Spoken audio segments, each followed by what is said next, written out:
Welcome back to the TMCJ podcast. I normally count up from 1 to 5, and I didn't do that this time. But we are on episode 88. I'm not ready for this, Kaiser. You didn't count. I'm sorry. Also known as the booby episode. Oh. 8-8. Oh? Look at 8-8. Oh. Look at those 8-8. Yeah, No. So for the sake of people listening, my microphone's not shit the bed, and yes, I do sound like McTavish from the Call of Duty franchise, because I have a very sore throat at the moment. Yeah, he's being a little bit more sultry than normal. Well, hello there, Kaiser. Let's talk about espionage. Tangerines. Tangerine. Oh God, I don't know if we. So before we get into topics, can we talk about that inside joke a little bit? Because I feel like we haven't ever actually talked about it on the podcast. We talked about it on the YouTube channel, Okay. but not on the podcast. Okay. What? Lead? Well, I'm not going to lead off. I've got a bad fucking voice, haven't I? Okay. Jesus Christ. So, in the Dark Knight movie, the second Batman movie that was in the what's his name? Zack Snyder? Maybe. So you have Batman Begins, you have Dark Knight, and you have Batman something. You got Batman Returns or something. It's Batman the Begins, one Batman where Returns, it's the one where Dark Knight Bane Rises. shows up. That's the third one. That's the third one, exactly. Yeah. And so the third one was the name I was trying to remember. So in the second movie, though, Alfred is talking to him about this expedition he had, part of the British Empire. And he's talking about something the size of a gemstone, the size of a tangerine. And there's a joke video online where they took that line and kind of repurposed it. So it's just like a tangerine, the size of a tangerine. And it just became a joke. It became a joke between Blue and myself, so that everything was just the size. There's a channel in the Discord which is called The Size of a Kaiserine, which I'm assuming you did that. Yes. Oh, man. Yeah, if you want to hear more hilarious jokes like that, go watch our amnesia videos, because we use it far too often. Yep.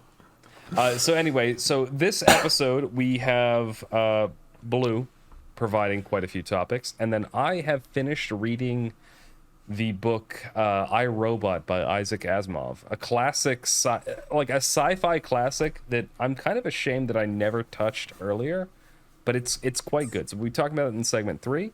Blue, would you like to? Yes, I get to do the whole of segment 1 with my decrepit voice.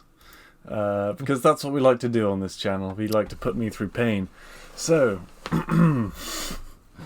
this week was a pretty big week for the British. It was the 70th I wanted to ask you about that, actually. Jubilee. Yeah, the Jubilee. The Queen. Have you ever had a monarch that has actually gone as long as this? Because, I mean, she came... Are you questioning my Britishness?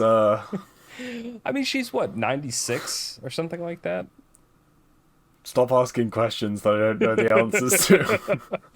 No, but yeah, Queen Elizabeth has been going for something like 70-something years now. Yeah, it's been 70 years that she's been on the throne. That's what the Jubilee was. I didn't know if it was 70 or 75. No, yes, the Platinum Jubilee. So, yeah, that happened. There was a big concert in London. It was... Well, I heard some of it because the people I was listening to it with at home in front of the TV were telling me all about the songs that were currently playing, and so I couldn't hear the fucking song that was playing. God. That's like when you... I love you, sweetie. Disclaimer. It's like when you're trying to watch a football game and, like, everyone is talking about... Sorry, this is an American thing, but you're watching the Super Bowl, and everyone likes watching the Super Bowl commercials because they're special. Yeah. And so people are talking about the commercials and like chatting about them instead of like, when the game's on. Like they're silent for the commercials. When the game's on, they're talking about the commercial. Anyway, sorry, go on. Yeah. No, absolutely. But yes, I was over at the over at showground on the Friday. Oh my god, it was pretty fun. There was a surprising amount. We were out in a field, right? Yeah. In the countryside.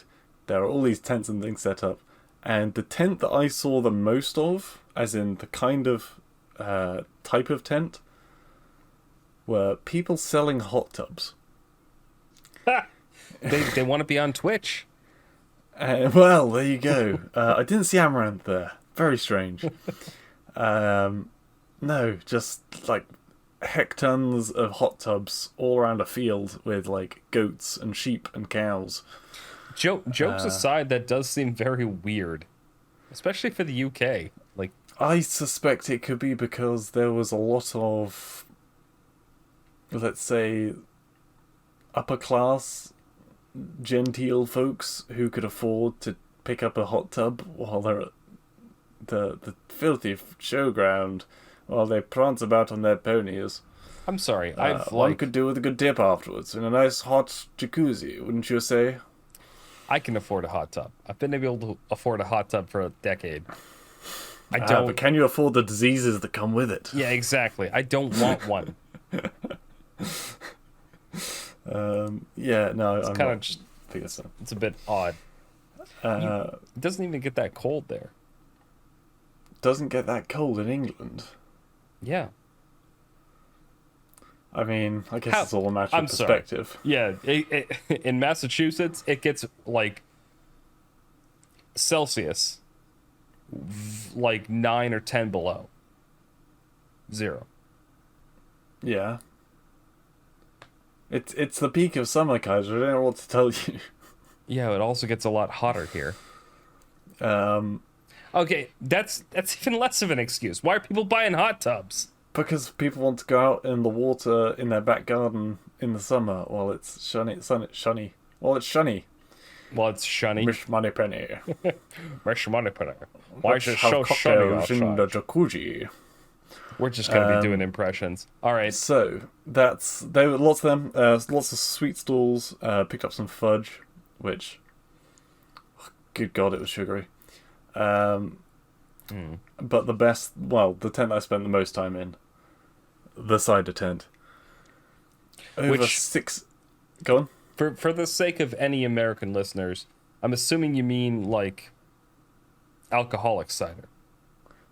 When you say cider in England, you are buying alcohol. Yeah. When you say cider in the US, you're talking about It could be apple juice. Exactly. Yeah, no, we are talking about. I don't think there was anything under 5% in this tent. That's the other thing. Even the alcoholic cider here in the US is fairly weak. Right. In the UK, from what I've seen, like the cider over there is quite strong by comparison.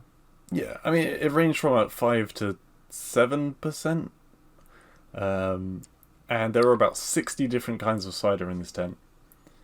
Good God, that's a lot of fucking types of cider. Well, so, I can only think of like 3 different types of cider in the US. Oh, I can barely name that many over here, but well, actually that's a lie.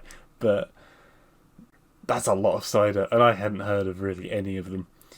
So I just kind of shooting in the dark.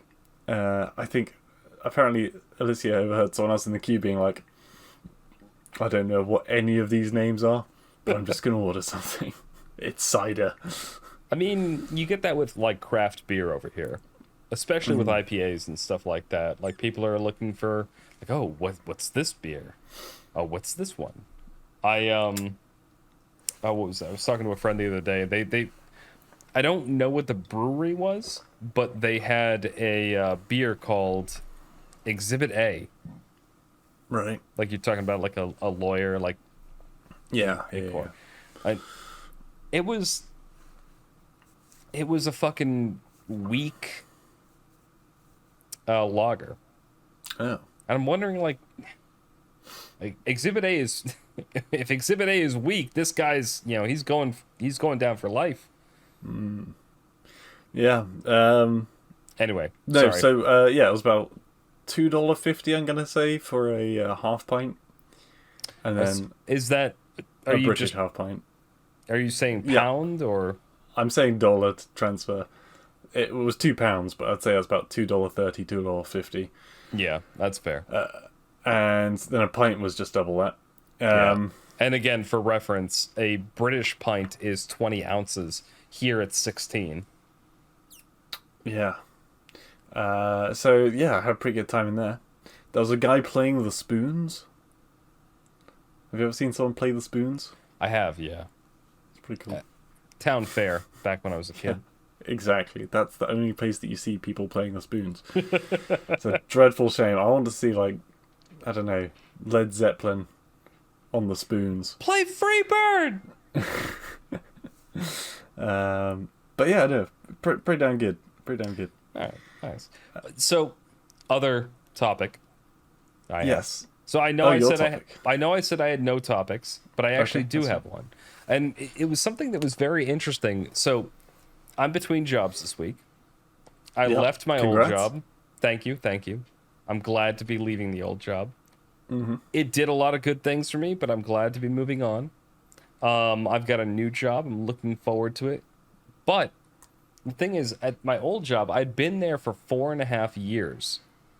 And I kind of like leaving the garage that last day, turning in my badge, doing all that stuff. It kind of It's felt not as nice as a garage, let's be real here. it's downtown Boston, so it's actually a really nice garage. But the thing is, like, it felt a lot like leaving college. It felt a lot like leaving high school. Like, I'd spent 4 years there. Yeah. And so when I was leaving and turned in my badge and everything like that, I was like, oh my God. Like, when I left college, it was like, it was a transition period from this entire campus that had been my home for 4 years. I'm suddenly not, like, somebody who belongs there. And I felt the same way with this. Like, there were multiple buildings in this area in downtown Boston that, like, I'd been there for 4 years, and suddenly I'm not somebody who belongs there. And I left, despite the fact that, like, there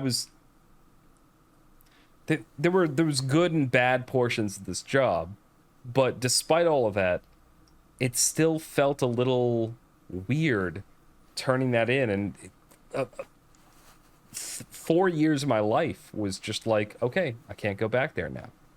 Yeah. It was a weird thing. No, I think the college analogy was a good one. When you, like, leave a school and then either come back to it, let's say a week later to pick up a certificate or something, and you're walking down the hallways and it's just like, it's weirdly echoey and... But it's not, you're not a student there anymore. Yeah. And you feel awkward, like, saying hello to people and things like that. But yeah. Yeah. Just a little side note, but...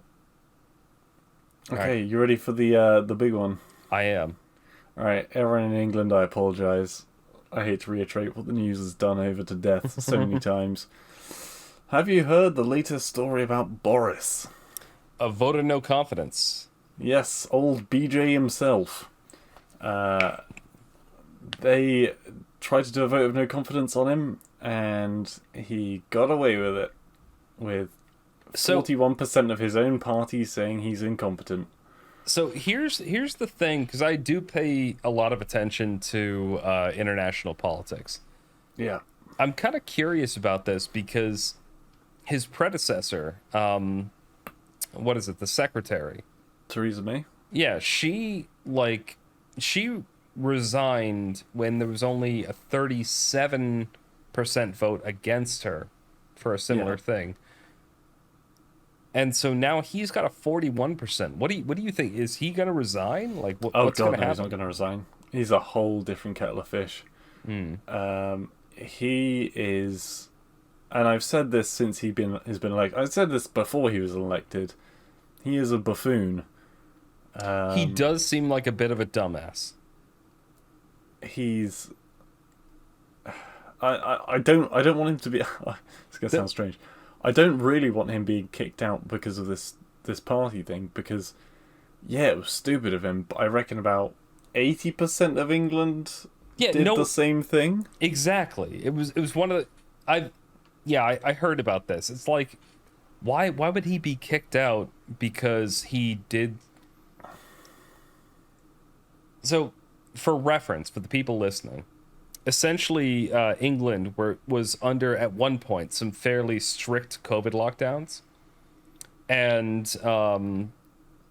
this was long after like there was actual danger from the general population, and so it was basically just like leftover government regulation.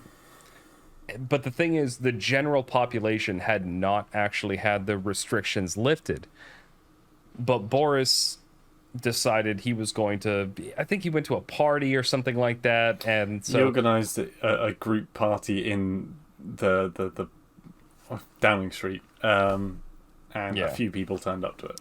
Yeah, exactly. So he went to a party, and again, the restrictions were outdated to begin with.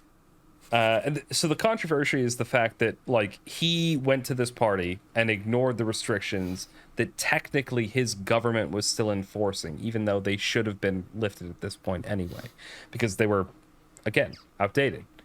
And so they did a vote of no confidence, and he passed it. I think it was 41% versus some other 41% of Tories voted for right, because no it's only confidence. his own part. It's his own party that gets the vote. Okay. Which I think he was never really a good fit for prime minister. I don't know. I mean, it's been such a long time since we've seen a prime minister that is a good fit in theory. Everyone likes to hate on the prime minister. I get on that, dude. Don't talk to me about like having a shitty head of state. I live in the U.S. right now. Yeah, our head of state can barely talk. And but yeah, I really just think that he was of all the people, one of the worst people. Like, he was the most well known, and I think that's why he got elected. The first time I ever I actually have known about him for the last like more than 10 years because he was on Top Gear. When he was the mayor of London, he actually was a guest on Top Gear. And that was the first time I ever was like, oh, who's this guy? Yeah. I just remember Jeremy Clarkson talking about like, oh, who wouldn't like a bit of Boris? I'm sure Boris is great for Jeremy Clarkson's ideology, but personally, I really don't think he stands up. Yeah. I mean, he did do one very positive thing for the UK, and that's getting you out of the EU. There are people. It's pretty split on that. It's split. That's just talking points. I'm talking about pure economy. So, right. And again, I don't know how it affects other economies, but in my economy, in my industry, talking about pharmaceuticals, like the UK made bank. Like we transferred so much business to the UK because your regulations are so much easier to deal with than the EU's.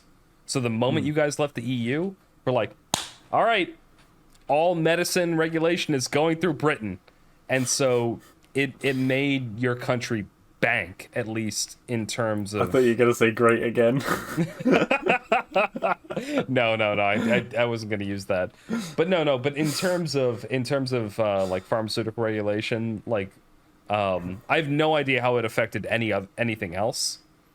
But in terms of medicine, you guys like made out on Brexit. Right. Who I knows imagine what food we probably took a nosedive on a bit.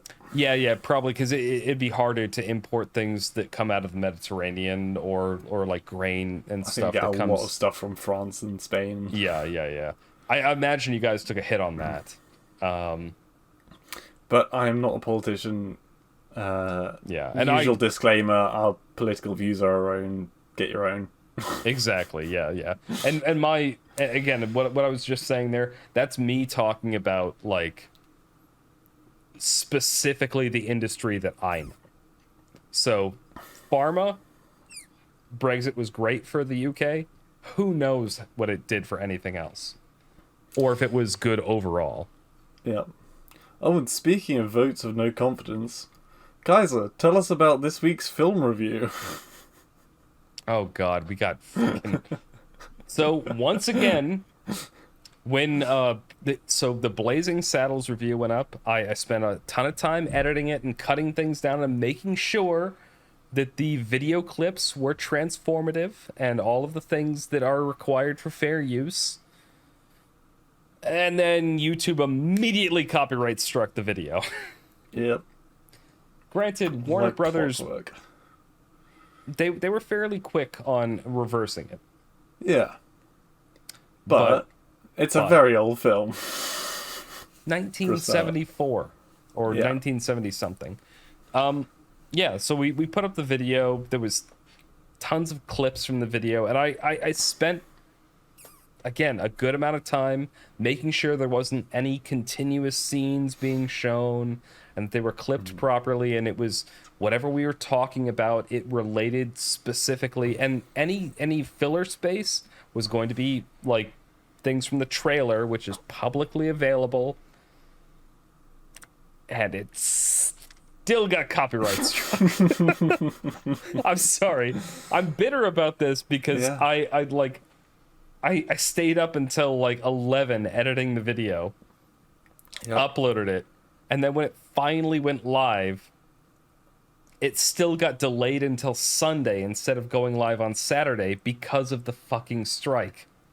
And we're going to make a point every single time we have one of these strikes called against us, because we laugh about it because it's one of these situations where you laugh or you cry. Because at the end of the day, if one of these ever did go through, then we would be gone. And it's kind of... It's a quarter... It's a fraction of our channel. But they won't care about that.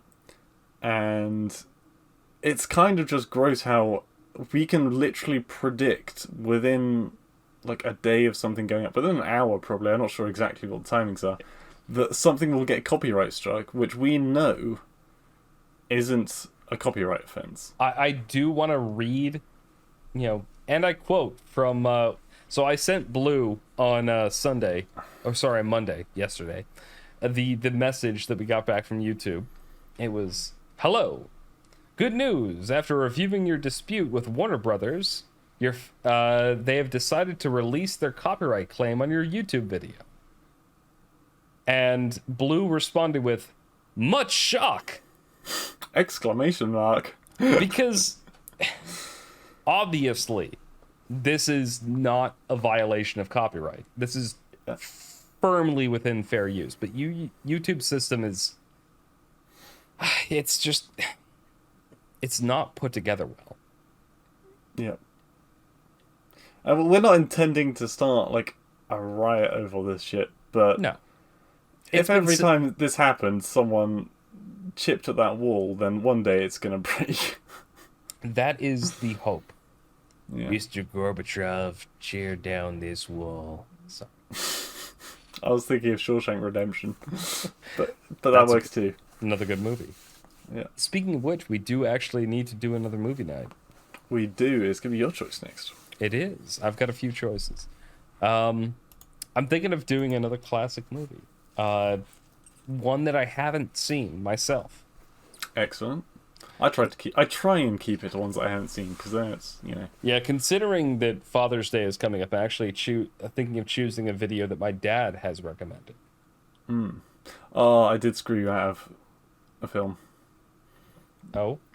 Yeah, the other day, Alicia and I watched the third Pirates of the Caribbean film without you. That's a good one. I'm sorry. I mean, I've seen it too. I know, but it's a really fucking good film. So I feel a little bit bad. Yeah. Anyway, but it's... copyright is a very difficult thing because I can sort of understand where YouTube is coming from, because if they don't do anything, these big ass studios are going to come after them. And even if those studios didn't come after them, there's the chance that you have like people who are uploading like full renditions of a movie and passing it around on the internet for free. Pirating. I just had an idea that's just fucking gold, by the way. Let me just okay. All right. Yeah, I'm waiting. All right, here's what we do. Next film review, we watch Pirates of the Caribbean. We bring Johnny Depp back to court over it, and then we just make the fucking money from that. Actually, hold on. That's what we're going to talk about for the last... No. Sorry, do you have anything else for the rest of segment 1? I could, but it's fine. Well, let's talk about the whole Johnny Depp thing. That was a big thing that happened recently. What are your thoughts? I have avoided it like the plague, because it's mostly been... So there have been fuck tons of YouTube suggestions showing up on my channel, especially around Asmongold, because he's reviewing it and I watch him a lot. And every time I see one of the thumbnails, it's just another shot of them in court, and it just... Do you want me to give you the synopsis? Yes, but... So, to clarify, I'm not against court stuff, because, I mean... we watched, was it A Few Good Men, and I've also read 19 of the... now I've forgotten the name of the author. The book series... I keep wanting to say Ben Elton, but it's not Ben Elton. It's no, I know who you're talking about. John Grisham. John Grisham, thank you. I've watched 19... read 19 of his books, so I'm obviously not opposed to courts. But this just looked juvenile. Alright, now tell me how wrong I was. You're not wrong about the whole juvenile aspect, but it was a court case that never should have happened. Because the outcome and what the jury found was that the abuser was Amber Heard. Was that the woman was the abuser.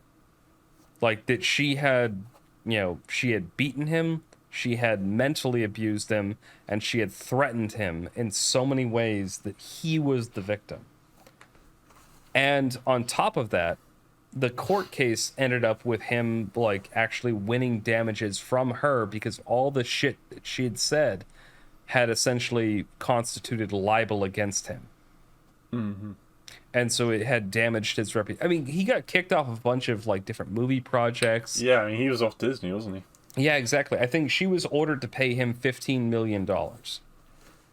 Mind you, Disney will fire anyone if they think it's bad. Yeah, I mean, the thing, but don't sue me over that. I've already got enough court cases on my hands with the fucking copyright videos. The bit of the hypocrisy was the fact that like they kicked him off, but they didn't do anything to her when like it got reversed. No, well, they thought it was going to win. She was going to win. Yeah, exactly. And now they look like, a bit moronic, but charlatans. Indeed. So essentially, I've watched some videos from the trial. I've watched the ending hearing and stuff like that because it shines a light on something that is, it's an issue, but it's not as big an issue as I think people make it out to be. Right. And the issue is that when you're talking about domestic court between like men and women who like are going through divorce or going through something else, it's heavily, heavily, heavily biased towards the woman. And it's a remnant of like back in the day when women were the people who they didn't have as much power. Like they were people who were financially dependent on the man. That isn't the case anymore, but the court system, like any kind of government institution, is slow as fuck. And so they still go in that direction. And so Amber Heard abused the fuck out of Johnny Depp And yet, all she had to say was, oh, he did this thing, and all of the machinery sided with her.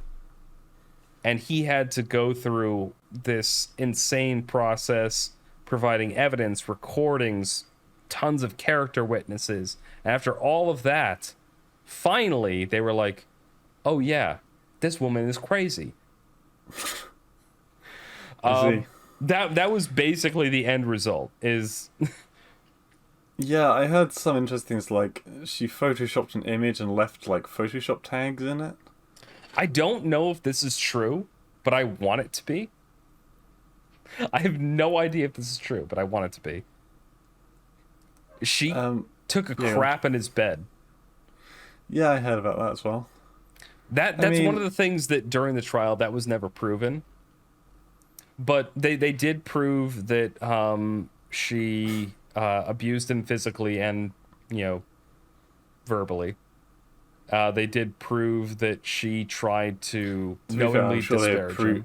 I'm sure he probably verbally. I don't know any of the facts on this, but insulting someone verbally doesn't seem like grounds for taking someone to court, personally. Oh no, if it was just that, that's no problem. The thing is, she leveled accusations against him, and so him leveling accusations back against her was the sort of retaliation. Yeah, use deflect. Yeah, the thing is, her accusations were, from the evidence I saw watching all the clips and stuff, seem to have been unfounded. I'm just imagining it now as a Pokemon meme. Sorry. With them using different abilities. She used... If you want Pokemon abilities, she used Splash, he used Psybeam.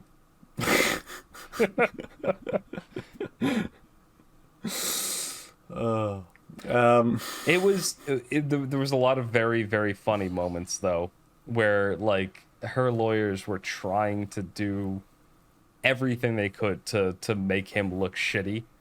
And there was just... Well, I heard she wanted to, like, fire her lawyer because the lawyer did something stupid or something, didn't it? Well, the thing is, he wouldn't lie. And unfortunately, reality didn't match up with anything. I mean, so a lawyer is... As long as she didn't tell him that she's done something, like, they're not allowed to lie, but he should be like, if you're going to tell me something, stop. And he did that multiple times. Her lawyer was, in the early stage of the trial, like, the witnesses would say things like, he'd ask a question like, oh, did this happen? And then the witness would be like, yes, it did, but also this, this, and this. And the moment he would say, but, the lawyer would be like, no, stop! No, you can't say that! Judge, stop him from saying that! Because the but makes her look bad. Yeah. Do you want to just take a second to go over that line? The but makes her look bad. Hey, no. I'm sorry. I'm an ass man. You can't get over her shitting on the bed, can you?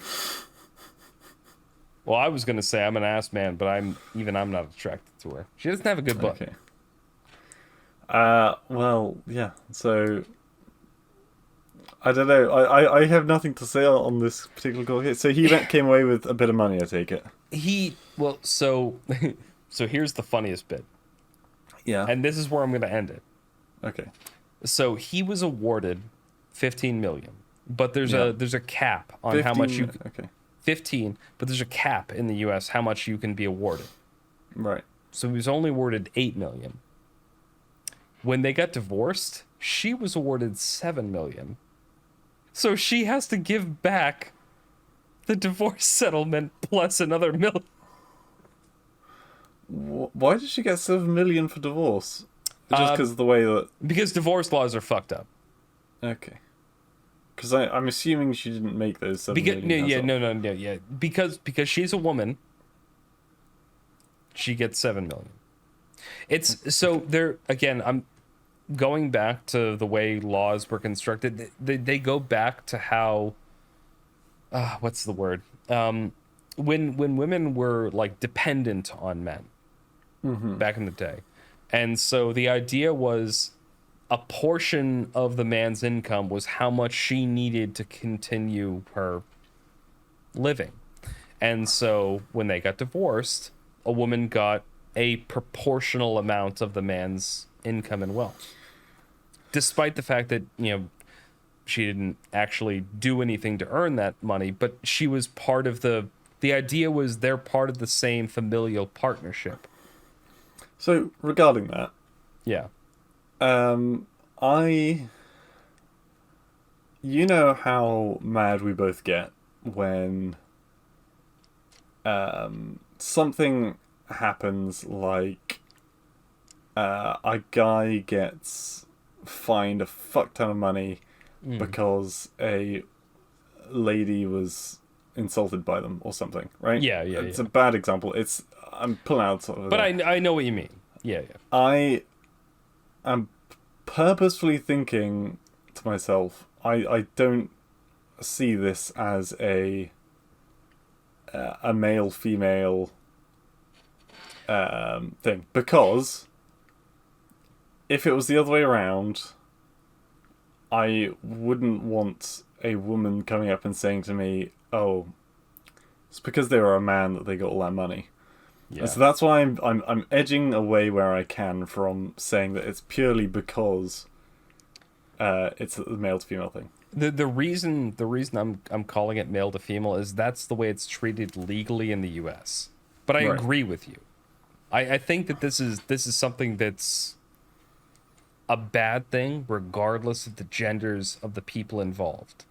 Yeah. By the sounds of it, there were two people, both a little bit crazy, one significantly more crazy. The crazy person got fined.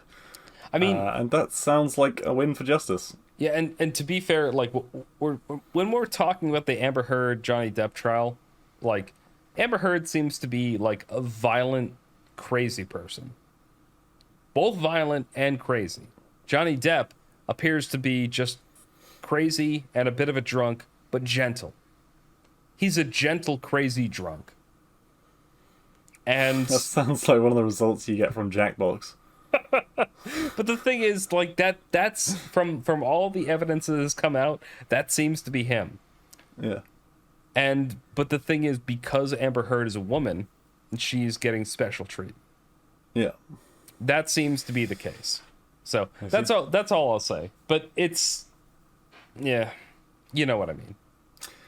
Yep. All right, segment 3 time.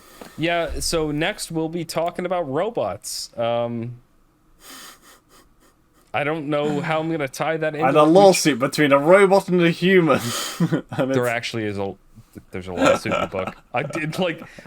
I know you're making a joke, but there's a lawsuit in the book. All right.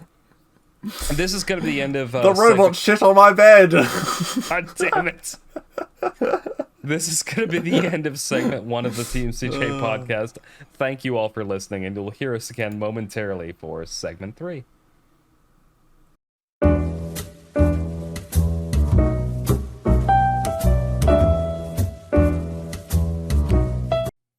Welcome back to the TMCJ podcast. We are on segment 3, our wildcard segment, and it's...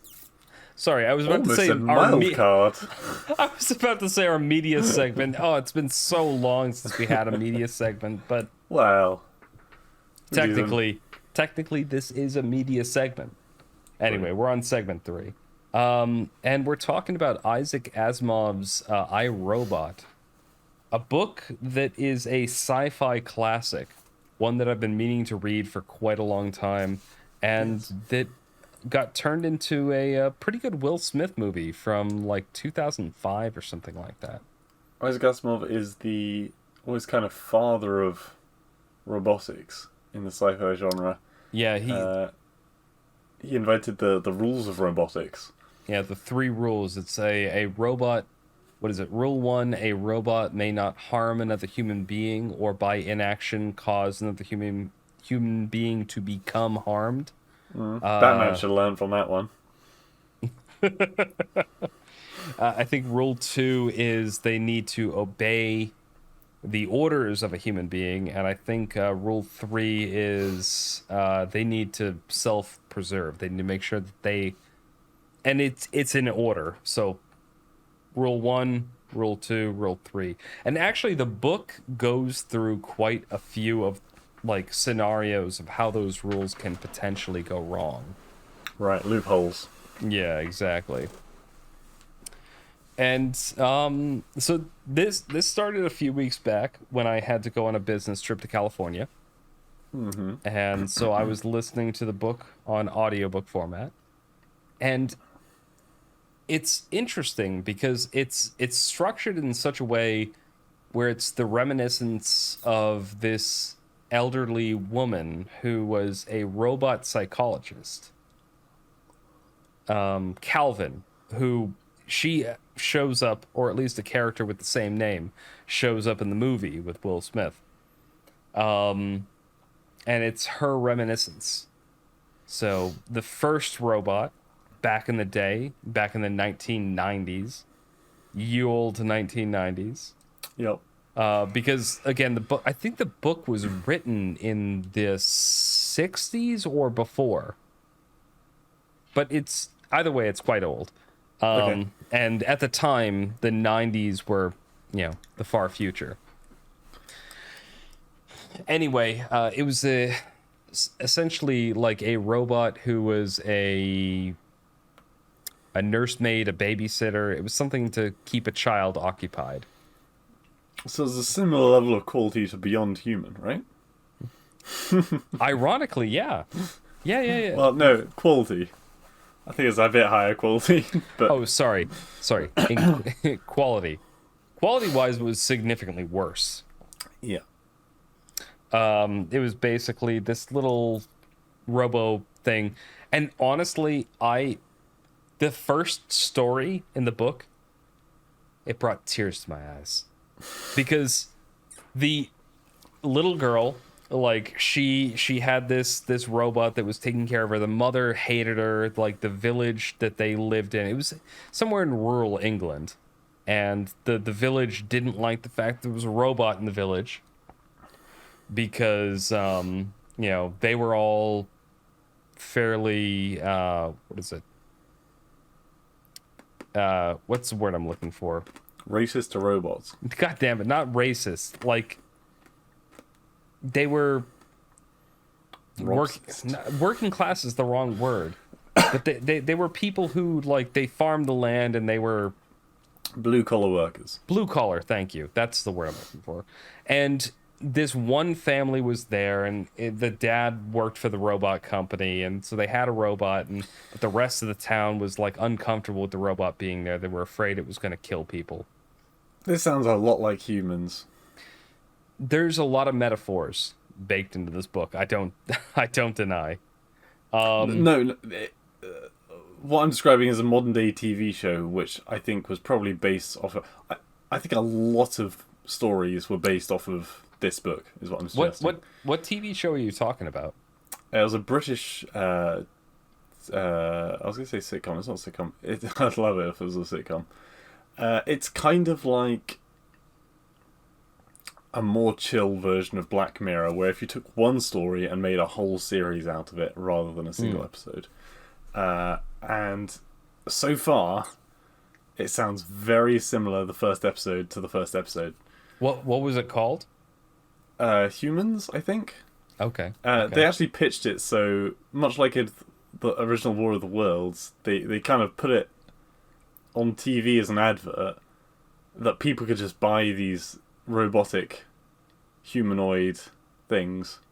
Okay. And then people got freaked out.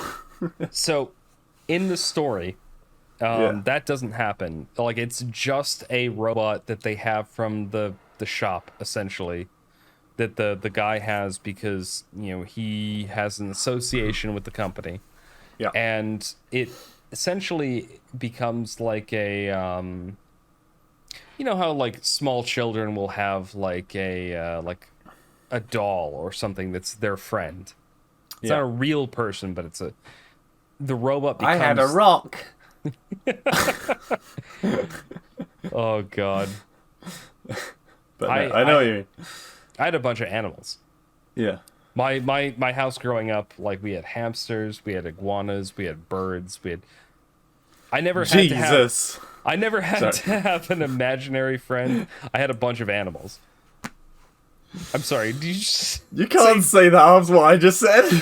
you just say Jesus? Yeah, and then you're like, I couldn't have an imaginary friend. Jesus didn't love me. I didn't hear that. That's fucked up. You said it on me. Anyway. Anyway, so this little girl has her friend being this robot, and Yeah. she reads him stories and does stuff like that. And but the mother is very disturbed by the robot. Yeah. And the father is just like, "Oh, it's just a piece of technology. Don't worry about it, ma'am." Does the father fuck the robot? No, no, he does not. This is a very wholesome story, Okay. except for the woman, Except for the woman. except for the wife. Okay. I should say except for the wife, because the daughter is like very accepting of the robot and like just treats it like another person who's like part of the household. But the wife is like getting more and more disturbed, and she puts increasing pressure on the husband to get rid of the robot.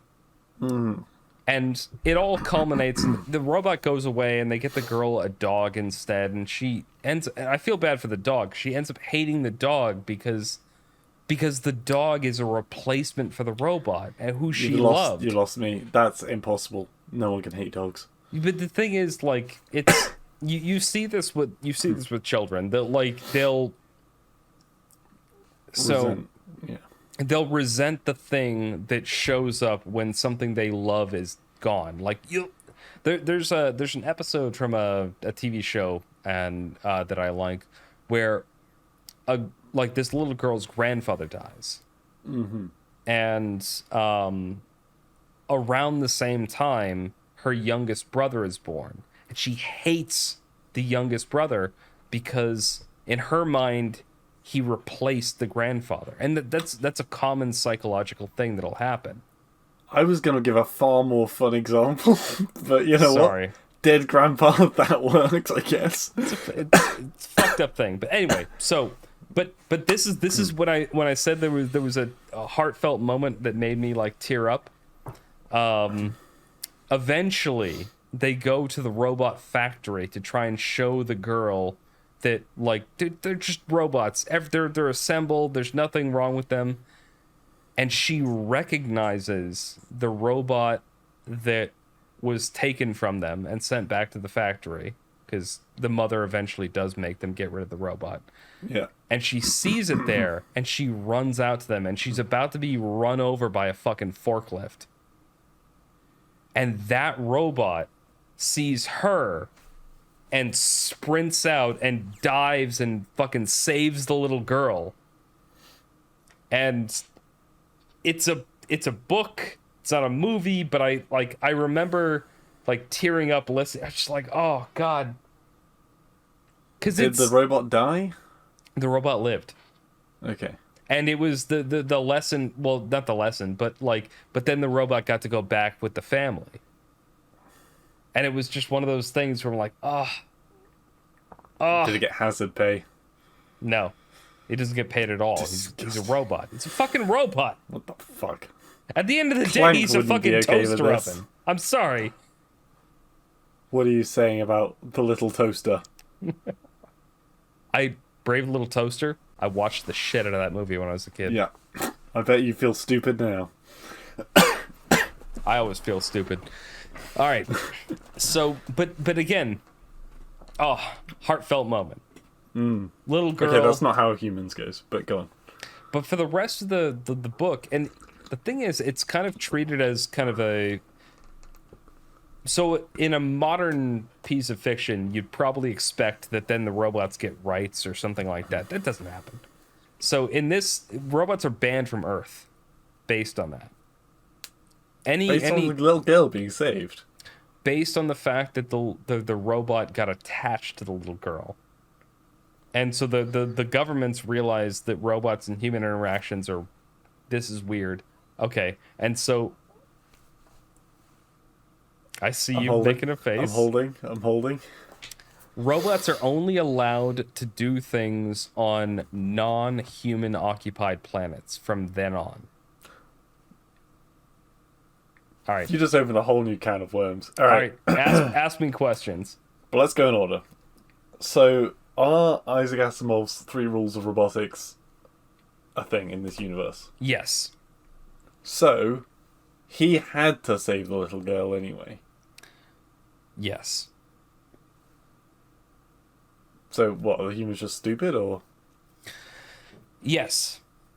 Okay, cool. Next question. So I would say that the humans aren't stupid, they're just worried about glitches, which actually ends up being true, because there are glitches that show up in the robots in the 3 laws later. Right. Next question. Interstellar space travel. Shows up later. What, they just suddenly discover it and now they can move every single robot on the planet off? No. There's I'll tell you about it when we get there. Okay. The robots can fly now! They They just fly fucking now! catapult themselves out of the atmosphere. Next That was question. kind of it. I mean, okay. honestly, can the robots fly? So the robots are described as, quote, thinking machines. And so keep in mind this book was written back in like the 50s or 60s when Right. in their mind, like, I mean, the fact that a robot could do like basic math would be amazing. Right, okay. So there's a lot of It wasn't essentially Iron Man times 100 on the planet. interstellar like travel was described as a hyperatomic engine. Okay. Because again, at this time they were thinking atomic energy, that's the biggest thing. So hyperatomic is how you go between systems and stuff Ironic like being that. as it's kind of the smallest thing. Close to the smallest thing. Yeah, well, they were Electron. thinking like nuclear, like some kind of like a super nuke, like go between star systems sort of Surely thing. then, electronic is more intense than atomic because it's electrons. Or am I just being? I mean, I know it's a stupid You're question, being but a modern person, is what you're doing there. I apologize. You have to think back in the 1950s where atomic was the biggest thing. No, I'm not going to say that again. Nuclear was the best. I see. But yeah. So that happened, and so a good chunk of the rest of the book ends up being following these 2 guys who are robot testers. And so they find the flaws in the 3 laws. So like at one point there's a robot that thinks himself into realizing that humans weren't actually created properly. And so robots are actually, so like he's on a station that is like a power generation. So think like a solar station around Mercury that beams power back to Earth. Like a Dyson sphere. Essentially, yeah, like a portion of a Dyson sphere. And They just love how intellectual playing games makes us sound sometimes. Go on. the robot ends up locking up the humans because they're inferior creations of the master, and the master is the Dyson sphere. Oh, okay. Yeah, it gets a god complex. Yeah, exactly. And the robot, like through his logic, ends up protecting the humans by preventing them from interfering with any of the mechanisms, because if they touch the mechanisms, they're not nearly as accurate as he is, and if they do something wrong, it might hurt more humans back home. So his background psychology of the first law prevents him from allowing the humans to touch any of the instruments. Ever since you mentioned that these are like old-fashioned robots that you got to think about, I've been picturing Rob the robot from Mario Kart, and I just had a weird vision of Rob on a space station with a sacrificial knife advancing towards a group of prisoned humans. So that's what they're worried about at first, is that they might be hurt. But he actually just, he gives them food, he gives them water, he just won't let them touch any of the instruments. And so the robot is like, it's like, he actually pities them at one point. He's just like, oh, I'm sorry. You think that you're the superior creations. You think there are so many humans back on this mythical place called Earth. And he's like, How is it that you say it? I am dabbing on you haters. a little. Just go. Oh man. But and then there's a little bit of a silly point where they trade off the station to the next guy who's on the next shift. Right. And he just finds a bunch of people locked up. They don't tell him about it. So he's gonna be locked up, and the robot's gonna do everything himself. And so they're basically just like, hey, you know what? It'll be funny. He's off there by himself. What? There's a few fucked up things that happen in the book. Just like, yeah, that's a bit fucked up. Aren't they afraid for their lives? Are they just assholes? I think they're just assholes. To be fair, if I was stuck on a space station revolving around a sun, You might be an asshole yourself. yeah. Especially if a robot held you hostage. And it's one of these things where it's like, yeah, I would love there to be a burrito joint there, but at the same time, if there was a burrito joint there, you know that place would stink. But is it worth it? But is it worth it? Is it? Sun-baked burritos. So, other thing that happens. So later on, these same robot people, they are contracted to test out a mining robot. Oh god, yeah. And the mining robot is just the controller brain, and then they have other robots that all go out and do the extra mining. So, but the thing is, they realize that the robot brain can only handle so many connections simultaneously. And because of that, the robot goes insane if it has too many connections all at once. Yeah. And not insane, but basically, like, if it doesn't know what to do, and it's just it just fiddles essentially with its fingers, and it starts playing with a pen or something like that. But the thing is, stabbing a human. But the thing is, the other robots are its pen, and so it starts fiddling around with them. Right. And so they end up just going insane. And they eventually figure this out, whatnot. Last thing that happens is a political election. And there's rumors that the person who is being elected is a robot, a humanoid robot, because he's never been seen eating. I think we're safe. And the thing is, they bring in a robot psychologist, the woman who's been talking through the entire story up until now. Yeah. To talk about it, and she kind of clears him after a bit of a long discussion. Turns out he is a robot.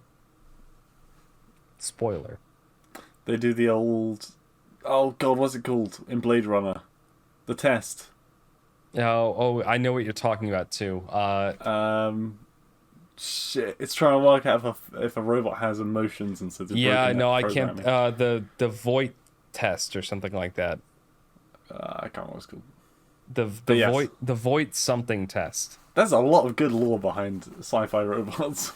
And the thing is, a lot of it, after I've gone through this whole book, I actually do see where a lot of sci-fi writers have taken things from, because a lot of Isaac Asimov's stuff in this first book does make its way into other sci-fi series. Anyway, so she clears him, but he is a robot, and then the book transitions to the end where she is talking to him, the robot. And the thing is, he's kind of a bit confused, because he's essentially unified the world under a world government. Yeah. But things are going wrong, and he can't figure out why. and he can't figure out why, because like he's assigned these what they call in the book thinking machines to the different areas of the world. And the thinking machines are occasionally they'll spit out what people need to do. And at first he's thinking like, oh, it's, you know, because like these people don't want to listen to a machine, they're doing things wrong. But then the robot psychologist says that, well, they know that these people won't listen to them, and so they're adjusting their settings, and they'll put things within the margin of error so that even if they disobey them, it'll still be pretty much correct. And she says something along the lines of, the machines are moving us in a direction now, and I'm too old to see what's going to happen, but you will see what happens. And then she dies, and that's where the book ends. Ooh. Is there a follow-up or not? I think there might be another book, but that's where it ends. That sounds fantastically good, like a cliffhanger. It's such a good ending, because hold on. Say something real quick, because I need to grab the book, because I want to read the exact ending. It's okay. Great. All right, talk. Oh, God. Yeah, I've been reading a lot of sci-fi books recently. I try to think what other ones we haven't covered yet. We're kind of covering all the classics. There are a lot of Asimov books we still need to read. Honestly, I think I haven't read the Blade Runner book, the original one. I've seen the first film. I haven't seen the second film. Although maybe the second one was a remake. I can't remember. Are you talking about 2049? It was Blade Runner 2. Okay. All right. Here, I got the book. Okay. All right. Listen to this, because this ending just it gave me chills when I listened to it. And that is all, said Dr. Calvin, rising. I saw it from the beginning, when the poor robots couldn't speak, to the end, when they stand between mankind and destruction. I will see no more. My life is over. You will see what comes next. I never saw Susan Calvin again. She died last month at the age of 82. That's it. Podcast. What? Fuck. Sorry, I slapped my keyboard and started a video. Yeah. Holy shit.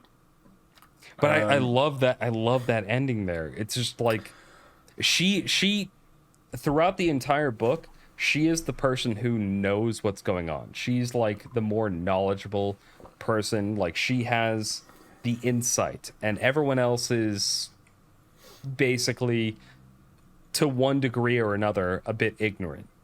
Yeah. And at the end there, she dies and just says, you guys are going to see what happens. It's interesting how much emphasis we put on the mobility being such a significant step in robotics, because I mean, if you think about it, you could have an Etch-a-Sketch on legs, and the legs would be like 1 billion times more advanced than the Etch-a-Sketch. But what are we actually putting in the brain at this point? I feel like that's a thing. Like, in the book, not all the robots are mobile. Right. There's what they call the thinking machine, about halfway through the book, and it's essentially just a giant, like, cloud-based computer. It's just a politician. A good politician. Well, I mean, it sends a few people into space and kills them. A good politician. But oh god, what was I gonna say? Yeah, why, if they're so advanced, do they need the robots? Surely they can do the machines, and the machines can automate things themselves. That is It's actually just having legs that is the difference. It's a point they make late in the book. Is that when they talk about, like, so when she's having that conversation with the politician about how how robots have kind of moved beyond them and how like the robots are influencing human society. She makes a point about how what's the word? The robots have done exactly that. Like they've moved to a point where humans are not able to understand what they're doing. Yeah, I mean, until they become transformers and they can move a lot faster than us reliably and shoot us, it's a pretty long way away, is what I'm saying. And also, But thinking wise, yeah, well, computers have always been, well, not always. I feel like computers are currently smarter than, but they are smarter than us. They can do a billion lines of code in a millisecond. yeah, that's speed. Sorry, I do feel like I need to jump in here though. That's Go on. speed. Yeah. That's not comprehension. Like, for No. instance, anything a computer can think through, like, for the most part, I can think through. But it will take me a lot longer. Yeah. So, in this book, what they get to by the end is computers are able to think through things that humans are not able to think through. Yeah. And that's the progression beyond where we are now. Yeah. Also, speaking of real world robotics, have you seen the goat? No, I have I not. think I think it's Korean. It's been in the news recently. Well, maybe not the news, certainly on YouTube. There's like a robotic goat thing that a country has developed which can transport heavy cargo.